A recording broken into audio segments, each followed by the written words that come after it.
Praise the lord. ఈరోజు దేవుని వాగ్దానం, నీ పనుల భారము యెహోవా మీద నుంచుము, అప్పుడు నీ ఉద్దేశమును సఫలమగును. సామెతలు 16:3.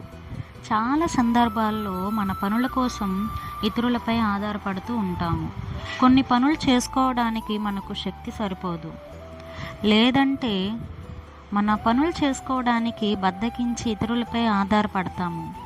మనం సాధించుకోలేని పనుల కోసం కూడా ఇతరుల సహాయం తీసుకోక తప్పనిసరి అవుతుంది.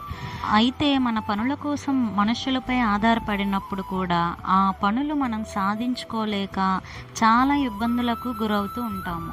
ఈ లోకంలో చాలామంది తమ పనులు సాధించుకోవడానికి చాలా పలుకుబడి ఉన్న డబ్బున్న వ్యక్తులతో లేదా రాజకీయ నాయకులతో స్నేహం చేస్తూ ఉంటారు.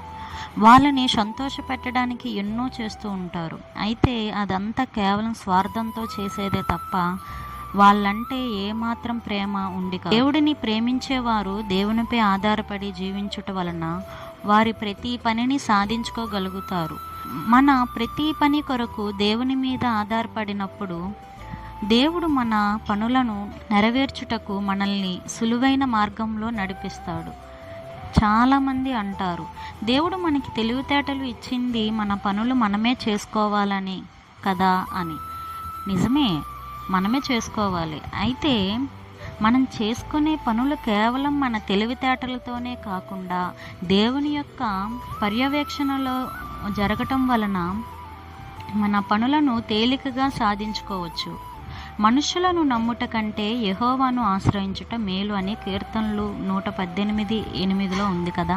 మనుషులను నమ్మి వారి మీద ఆధారపడితే మోసం చేస్తారు. అయితే దేవుని నమ్ముకొని ఆయన మీద ఆధారపడిన వాళ్ళని దేవుడు ఆదుకుంటాడు. ఆయన మనల్ని కంటికి రెప్పలా కాపాడుతుంటాడు. అయితే మనమే దేవుని మీద విశ్వాసం లేక ఆయన మీద ఆధారపడేందుకు ధైర్యం చేయలేము.